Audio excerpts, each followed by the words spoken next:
할렐루야. 여러분, 오늘은 우리 대강절 세 번째 주일입니다. 성탄절이 다가오지만 올해는 성탄절 분위기가 별로 느껴지지가 않습니다. 코로나로 인해서 점점 사회는 더 얼어붙는 것만 같습니다. 사회적 거리두기는 28일까지 2.5단계로 격상되어서 수십만이나 되는 상점이 현재 문을 닫고 있다고 합니다. 이런 현상은 우리의 삶에 직간접적으로 큰 영향을 끼치게 됩니다. 소상공인들의 삶은 점점 더 팍팍해질 수밖에 없고, 따라서 마음도 더 얼어붙게 되는 것이지요. 여주 지역의 감염자 수도 점점 늘어가고 있고, 무엇보다 전국적으로 감염자 수가 많아서 이제는 제가 어제 설교 준비할 때만 해도 1000명에 육박한다고 생각했는데 오늘 얘기를 들으니까 1000명이 넘었다고 합니다. 백신이 개발되어서 접종을 시작한 나라도 있기는 하지만 여전히 사람들의 마음은 불안해하고 있습니다.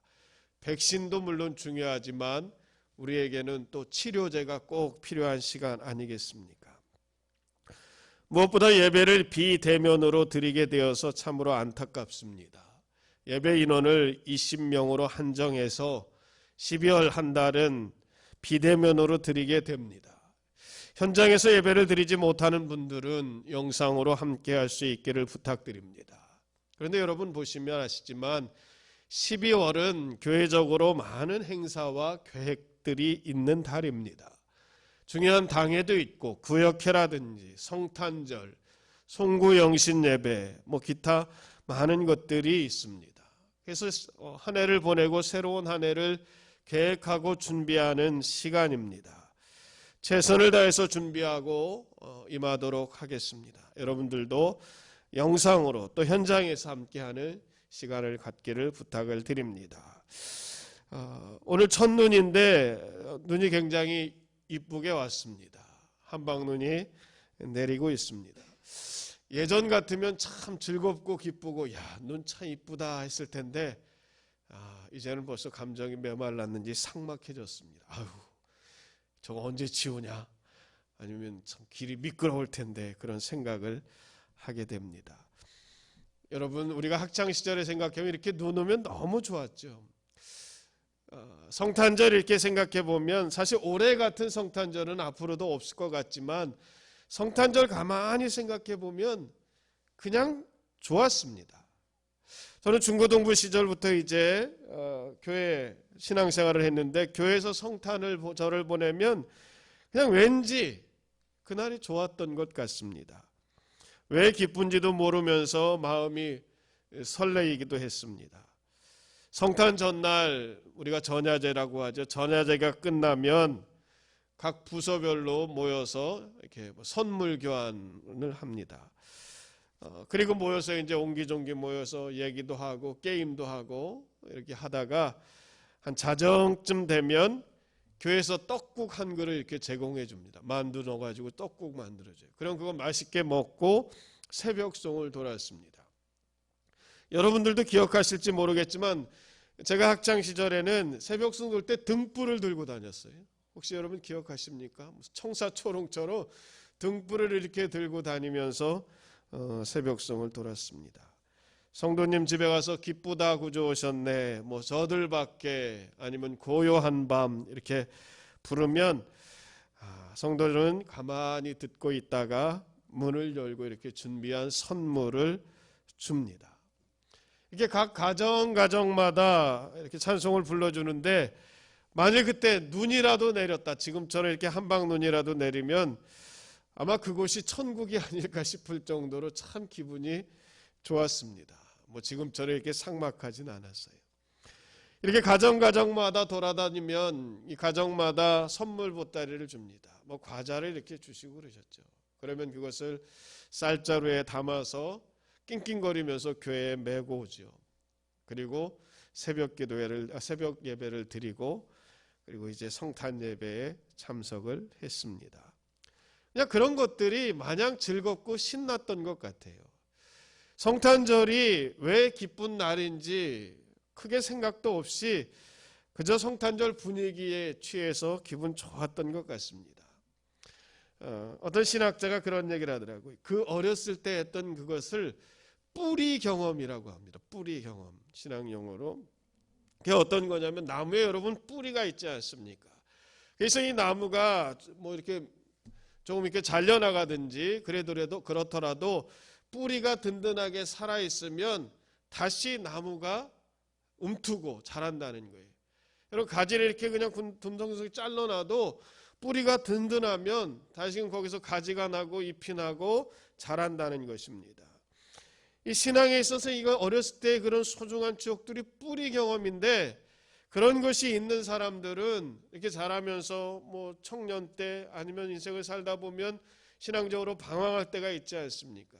그러다 보면 교회를 떠나기도 하는데, 그 뿌리 경험이 있는 사람들은 다시금 교회로 돌아올 가능성이 누구보다도 크다라는 거죠.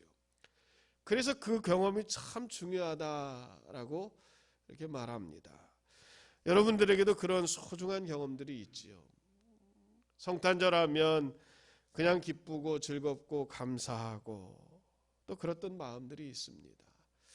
올해는 조금 여러 가지로 힘들고 어렵지만 이제 성탄을 곧 맞이하는데, 여러분들에게 지난날의 그 성탄의 아름다운 기억들이 되살아나서 성탄을 기쁘고 감사한 마음으로 맞을 수 있기를 바랍니다.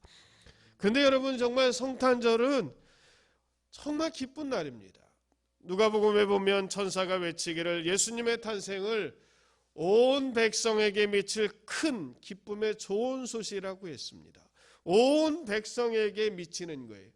어떤 일부 사람들, 특정 계층에게만 국한된 것이 아니라 모든 사람들입니다. 남자나 여자나 배운 사람이나 배우지 못한 사람이나 높은 사람이든지 낮은 사람이든지 부자든지 가난한 사람이든지 동양 사람이든지 서양 사람이든지 2000년 전이나 지금이나 앞으로 2000년 후나 할 것 없이 이 성탄은 모든 사람에게 전하는 큰 기쁨의 좋은 소식이라는 것입니다. 그래서 성탄절 하면 막 기쁘고 즐거워해요. 그렇게 큰 기쁨의 좋은 소식이 된 이유가 있습니다.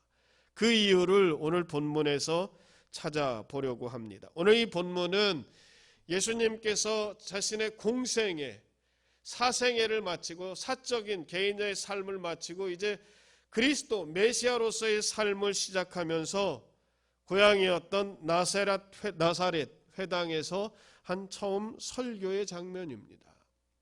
물론 예수님은 베들레헴에서 태어나셨지만 나사렛을 이렇게 고향으로 이렇게 생각하고 거기서 이제 주로 자라게 되시지요. 그 나사렛 회당에서 예수님이 자신이 왜 무엇 때문에 이 세상에 오셨는지 그 이유와 목적을 분명히 말씀하고 있습니다. 오늘 18절 말씀을 한번 보시겠습니다. 다 같이 한번 읽어볼까요? 주의 성령이 내게 임하셨으니 이는 가난한 자에게 복음을 전하게 하시려고 내게 기름을 부으시고 나를 보내사 포로된 자에게 자유를, 눈먼 자에게 다시 보게 함을 전파하며 눌린 자를 자유롭게 하고 주의 은혜의 해를 전파하게 하려 하심이라. 19절까지 있는 말씀입니다. 오늘 이 말씀은 이사야서 61장 1절을 인용하신 것입니다. 그러니까 예수님은 그리스도 메시아로서의 삶을 시작하시면서 나사렛 회당에서 이 말씀을 가지고 첫 설교를 하신 거예요. 이 글이 오늘 너희 귀에 응하였느니라 하시는 거예요. 이사야가 예언한 이 말씀이 오늘 너희에게 임했다라는 것입니다.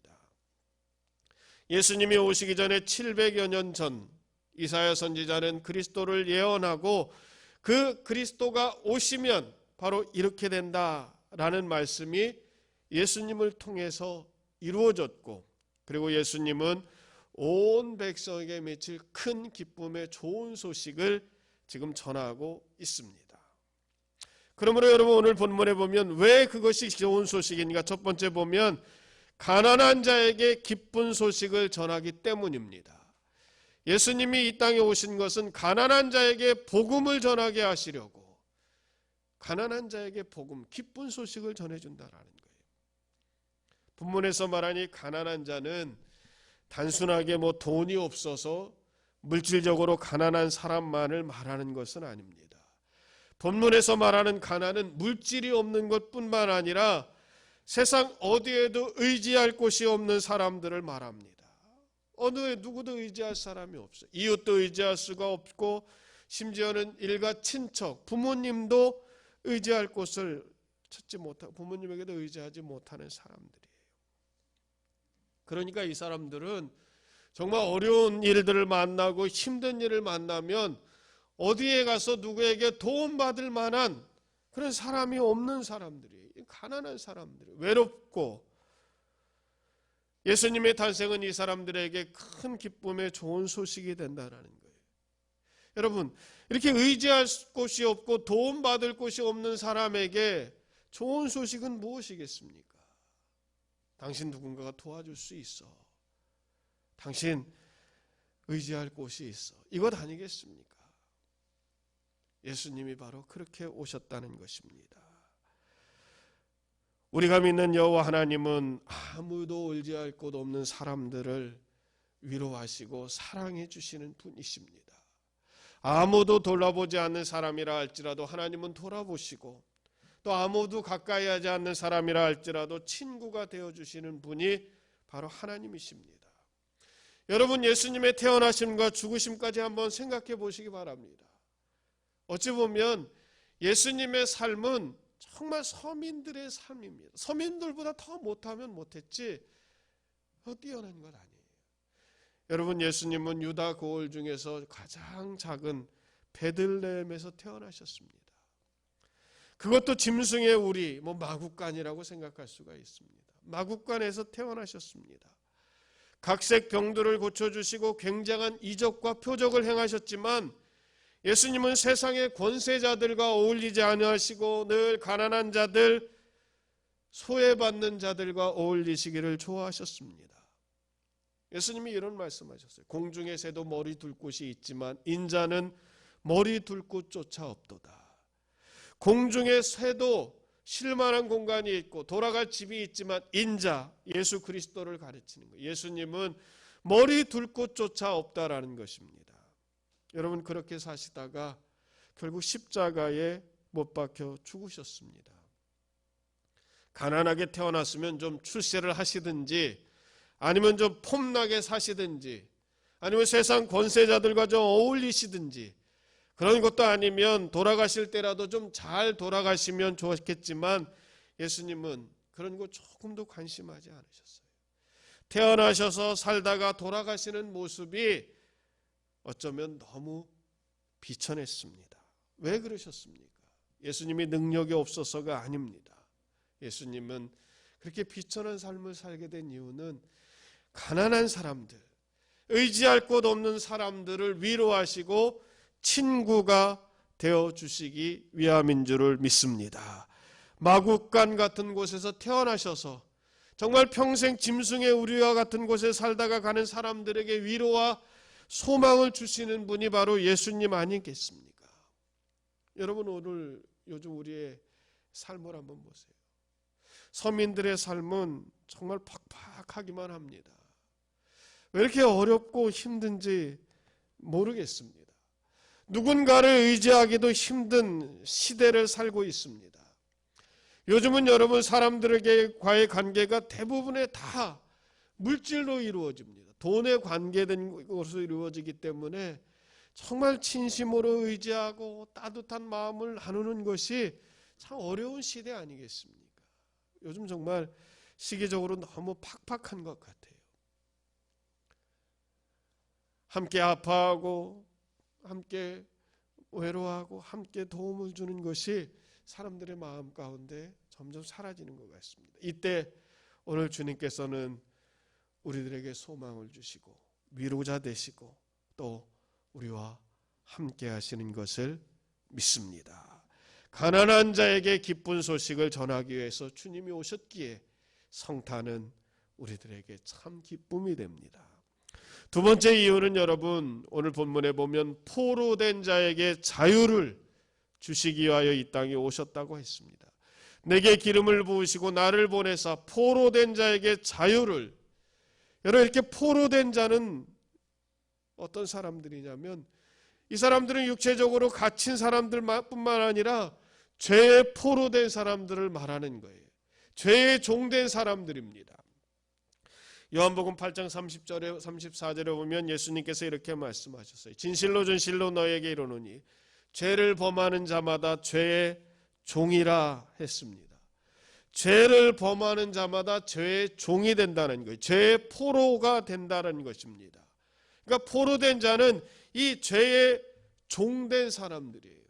여러분, 우리가 죄의 무서움을 좀 알아야 합니다. 죄는 죄가 주는 달콤함이 있습니다. 그래서 많은 사람들이 이 달콤함을 맛보다 죄를 짓게 되는 거예요. 사단은 이 달콤한 말로 사람들을 유혹합니다. 에덴 동산에서 아담과 하와를 사단이 어떻게 유혹했습니까? 선악과를 먹으면 하나님께서는 반드시 죽는다고 했는데 사단은 유혹합니다. 이 선악과 먹으면 너희들의 눈이 밝아져서 하나님같이 돼. 괜찮아, 먹어. 이것보다 더 큰 유혹이 어디 있습니까?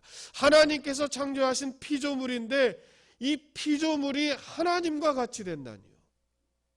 얼마나 달콤한 유혹인지 모릅니다. 너희들의 눈이 밝아져서 하나님처럼 될 수 있어. 사단의 달콤한 유혹을 이기지 못하고 넘어가 버리고 만 거예요. 그리고 일단 죄를 짓게 되면 그 순간부터 죄의 포로가 되고 죄의 종이 되는 거예요. 죄의 사슬에 매여 있는 겁니다. 그래서 결국 또 다른 죄를 짓게 되고 또 다른 죄를 짓게 되는 거예요. 죄를 지으면 지을수록 죄의 사슬은 굵어져서 이제는 끊을 수조차 없게 되는 것입니다. 예수님은 이 죄의 사슬에 묶여 사는 우리들을 해방시키기 위해서, 자유를 주시기 위해서 오늘 우리들에게 찾아오셨다는 것이죠. 여러분, 어디 죄뿐입니까? 사람들은 사실 어디에 묶인 것이 많습니다. 갇혀 사는 거예요. 어떤 사람들은 편견에 사로잡혀 삽니다. 어떤 사람들은 환상에 사로잡혀 삽니다. 어떤 사람들은 분노에 사로잡혀 삽니다. 어떤 사람들은 늘 근심과 걱정이에요. 염려, 근심, 걱정이 떠나지 않아요. 그래서 거기에 붙잡혀 살아요. 어떤 사람들은 물질에 갇혀서 평생 물질의 노예, 돈의 노예로 살아갑니다. 어떤 사람들은 쾌락의 노예로 살아가고죠. 어떤 사람들은 세상 껴서 휘둘려 살아갑니다. 이런저런 이유로 갇혀 사는 사람들이에요.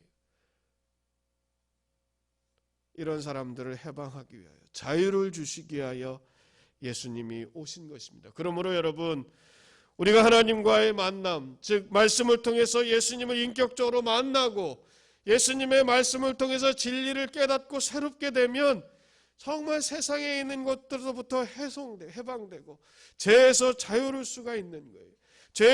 죄의 포로에서 벗어날 수가 있는 것입니다.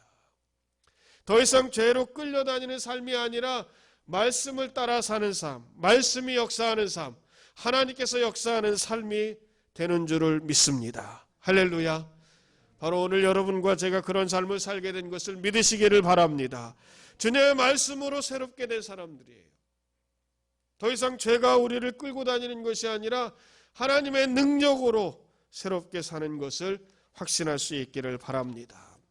세 번째는 여러분, 예수님이 오신 것이 왜 우리들에게 기쁨의 좋은 소식인가? 그것은 눈먼 자에게 다시 보게 함을 주시기 때문입니다. 눈먼 자들의 눈을 뜨게 해 주신다는 거예요. 여러분, 오늘 말씀이 이 눈먼 자가 육신의 눈먼 것을 가리키지 않는다는 거 아시겠죠? 육신의 눈은 눈먼 것이 아니라 영적으로 눈이 먼 거예요. 육신의 눈은 눈을 감고 안 볼 수도 있죠. 그래, 영적으로 눈이 먼 사람들입니다. 우리 사람들은 원래 하나님의 형상으로 지음받지 않았습니까? 그래서 이 물질 세계, 피조 세계에 살지만 하나님의 세계, 영의 세계를 볼 수 있습니다. 그 영안이라고 하죠. 육신의 눈으로는 하나님의 창조 세계, 자연 만물의 아름다움을 보지만 영혼의 눈을 가지고 하나님과 천국의 아름다움을 보는 것 아니겠습니까?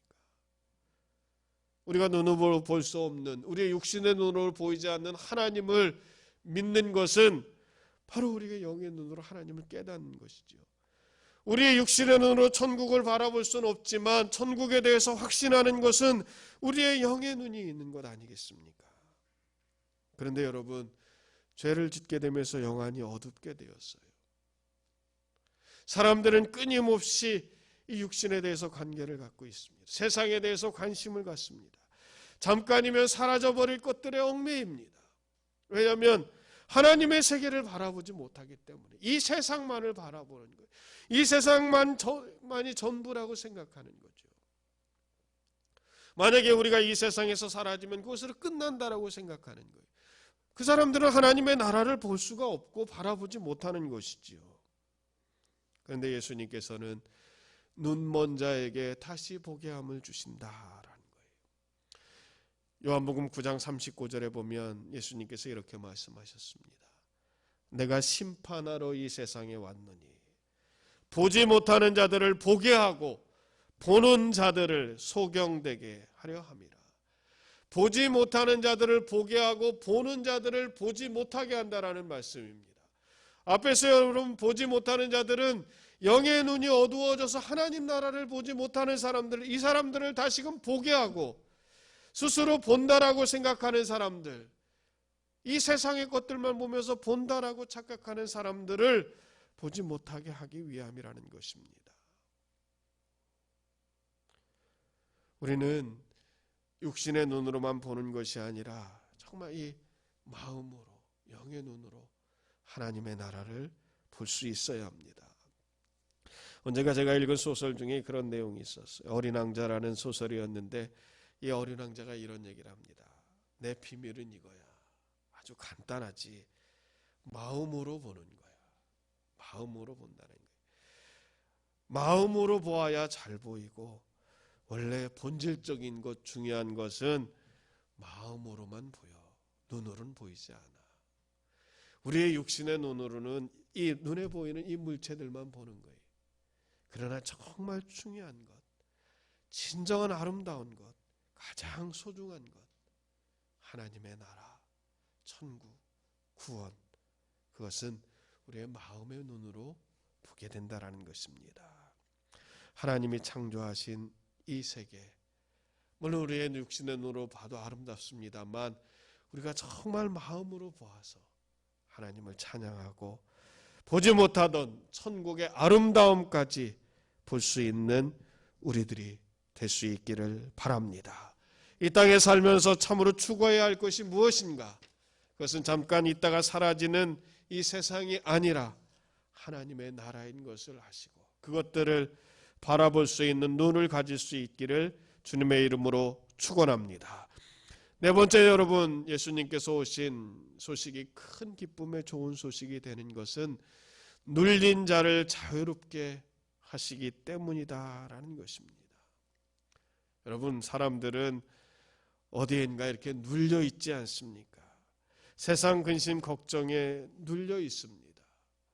죽음의 권세에 눌려 사는 사람들입니다. 그러니까 걱정 근심이 사실 늘 우리 가운데 함께 했어요.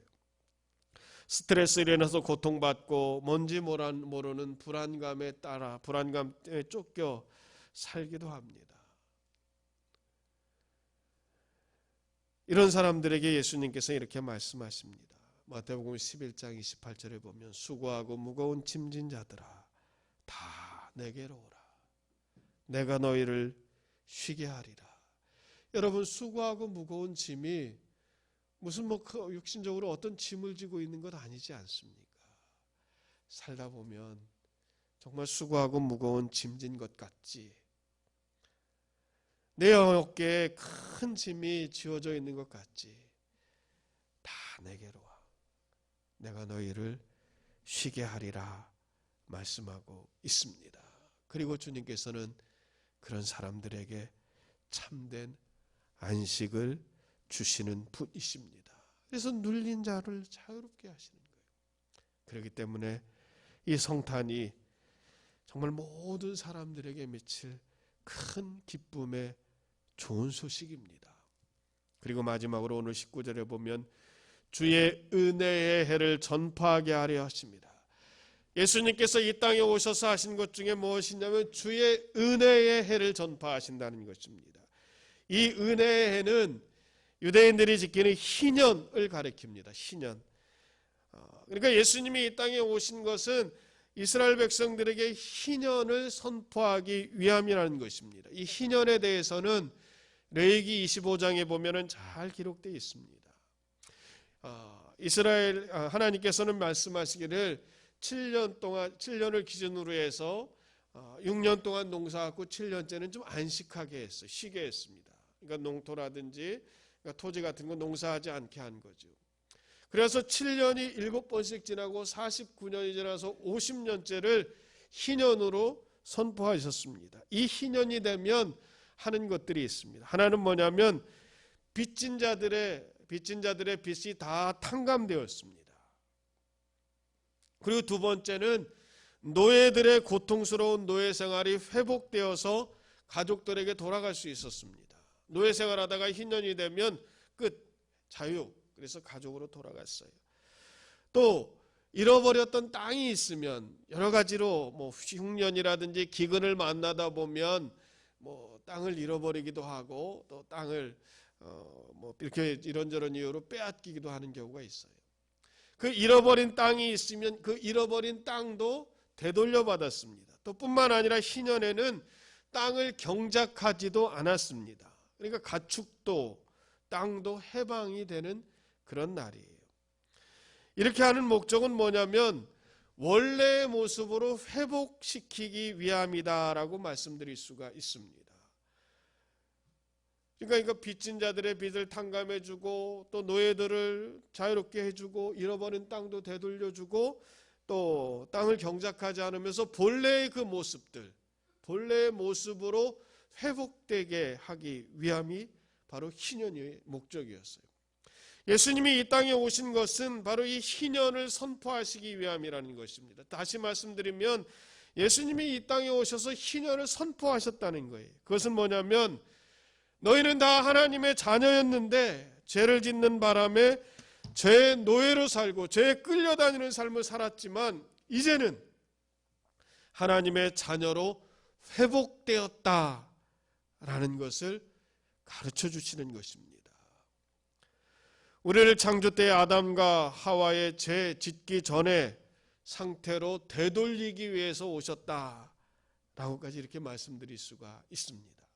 아담이 범죄함으로 말미암아 죄가 이 땅에 들어와서 우리가 죄에 따라서 죄의 노예로 살게 되었지만 예수님이 제2의 아담으로 이 땅에 오셔서 우리로 하여금 하나님의 자녀로서의 권세를 회복시켜 주셨다는 것입니다. 그것이 바로 희년의 선포입니다.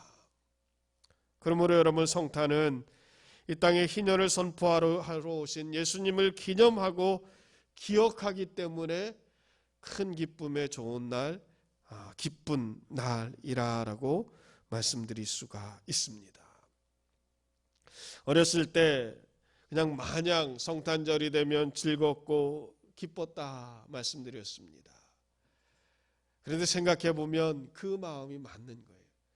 어떤 이유에서든지 모르지만 성탄 그러면 막 기쁘고 감사하고 즐거운 거예요. 오늘 여러분들에게 그와 같은 믿음의 고백이 다시금 있기를 바랍니다. 우리에게 자유를 주시고 또 우리에게 해방을 주시고 눈먼 자에게 다시 보게 하고 은혜를 전파하기 위해서 예수님이 오셨지만 그것도 다 큰 기쁨의 좋은 소식이고 그리고 성탄 생각하면 그저 한없이 감사하고 한없이 기뻐하고 한없이 즐거워하는 그런 믿음의 고백이 저와 여러분들에게 있기를 바랍니다. 지금 참 시기적으로 어렵게 하루하루 버티며 지나가고 있는 우리 성도 여러분들, 앞으로 시간이 어떻게 될지 모르겠습니다. 더 어려워질 수도 있고 더 힘들 수도 있겠죠. 그러나 여러분, 우리는 그래도 믿음을 가진 사람들 아닙니까? 믿음의 사람들에게 성탄이 참으로 기쁘고 복된 소식이 됩니다. 정말 하나님의 자녀로 회복되었다는 것을 기억하시고 성탄의 기쁨이 우리 안에 늘 넘치시기를 주님의 이름으로 축원합니다. 기도하겠습니다.